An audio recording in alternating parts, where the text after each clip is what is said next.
ഓം ശ്രീമാത്രേ നമഃ. സുമേരുമധ്യശൃംഗസ്ഥ ശ്രീമന്നഗരനായിക ചിന്താമണിഗൃഹാന്തസ്ഥ പഞ്ചബ്രഹ്മാസനസ്ഥിത. പഞ്ചബ്രഹ്മാസനസ്ഥിത, 5 ബ്രഹ്മങ്ങളെ ആസനമാക്കി വച്ചിരിക്കുന്നവളാരോ അവൾ. 5 ബ്രഹ്മങ്ങൾ ആരൊക്കെയാണ്? ബ്രഹ്മ, വിഷ്ണു, രുദ്ര, ഈശ്വര, സദാശിവന്മാർ. ബ്രഹ്മാവും വിഷ്ണുവും ഈശ്വരനും രുദ്രനും 4 കാലുകളായിട്ടും സദാശിവൻ പലകയായും. ആ പലകയുടെ പുറത്താണ് കാമേശ്വരൻ ഇരിക്കുന്നത്. ആ കാമേശ്വരന്റെ മടിത്തട്ടിലാണ് നമ്മുടെ ദേവി ഇരിക്കുന്നത്.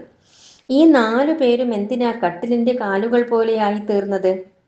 ഇവരെങ്ങനെ നിശ്ചലരായി തീർന്നിരിക്കുന്നത്? അത് എപ്പോഴും ദേവിയുടെ അടുത്തിരിക്കാനാണ്. ഈ 5 പേർക്ക് മാത്രമേ എപ്പോഴും ദേവിയുടെ കൂടെ ഇരിക്കാൻ ഭാഗ്യം സിദ്ധിക്കൂ. അപ്പോൾ നോക്കൂ, ഒരു കത്തിട്ടാൽ അവിടെ കിട്ടുന്ന പോലെയാണ് ദേവിയുടെ വാസസ്ഥലത്തിന്റെ അഡ്രസ്സ് പറഞ്ഞിരിക്കുന്നത്. അത്രയ്ക്കും കൃത്യമാണത്. ഇനി നമുക്ക് ഈ അഡ്രസ്സ് ഒന്നുകൂടി സൂക്ഷ്മമായി പരിശോധിച്ചു നോക്കാം. സുമേരു പർവ്വതം എന്ന് പറയുന്നത് ഈ ബ്രഹ്മാണ്ടം തന്നെയാണ്. അത് തന്നെയാണ് പിണ്ഡാണ്ടവും. അപ്പോൾ ഈ ശരീരം ബ്രഹ്മാണ്ടമാണ്. അവിടെ സുമേരു പർവ്വതം ഉണ്ടാകണം. അത് നട്ടെല്ലാണ്. നമ്മുടെ നട്ടെല്ലാണ് സുമേരു പർവ്വതം. ആ നട്ടെല്ലിനകത്ത് അതിശ്രേഷ്ഠമായിട്ടുള്ള 3 നാഡികൾ: ഇടാനാഡി, പിംഗളാനാഡി, സുഷുമ്നാനാഡി. ശ്വാസം പുറത്തേക്ക് പോകുന്നത് ഇടാനാഡിയിലൂടെയും ശ്വാസം അകത്തേക്ക് വരുന്നത് പിംഗളാനാഡിയിലൂടെയുമാണ്. 2 നാഡികൾ നിശ്ചലമാകുമ്പോൾ തൂണുപോലുള്ള നാഡി, അതാണ് സുഷുമ്ന. സുഷുപ്ന എന്നാൽ സുസ്വപ്നം. അവിടെ എത്തുമ്പോൾ നല്ല സുഖമാണ്. അപ്പോൾ ആ നാഡിയിൽ തൊട്ടാൽ സുഖം അനുഭവിക്കാൻ പറ്റും. ദേവി ഈ 3 നാഡികളിൽ എവിടെയാണ് ഇരിക്കുന്നത്?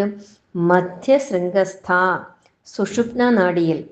സുഷുപ്ന നാഡിയിൽ എവിടെയാണ്? മൂലാധാരം, സ്വാധിഷ്ഠാനം, മണിപൂരകം, അനാഹതം, വിശുദ്ധി, ആജ്ഞ തുടങ്ങി പല ഭാഗങ്ങളും ഈ നട്ടെല്ലാകുന്ന സുമേരു പർവ്വതത്തിലുണ്ട്. അതിലെവിടെയാണ്? ശ്രീനഗരം എന്ന് വിളിക്കപ്പെടുന്ന സഹസ്രാര പത്മത്തിൽ. ഇവിടെ എത്തുക അത്ര എളുപ്പമുള്ള കാര്യമല്ല. നേരത്തെ നമ്മൾ കണ്ടു, 5 ഇന്ദ്രിയങ്ങളും ഒരുമിക്കും എന്ന്. എപ്പോഴാണത്? മനസ്സ് നിശ്ചലമാകുമ്പോൾ. മനസ്സ് എപ്പോഴാണ് നിശ്ചലമാകുന്നത്? ഉദ്യദ്ഭാനു സഹസ്രാഭ എന്ന നാമം മുതൽ സർവാഭരണഭൂഷിത എന്ന നാമം വരെ വർണ്ണിക്കുന്നത് മനോമുകുരത്തിൽ കണ്ടുകൊണ്ടിരുന്നാൽ മനസ്സ് നിശ്ചലമാകും. അപ്പോൾ ആനന്ദ അനുഭൂതിക്ക് എന്ത്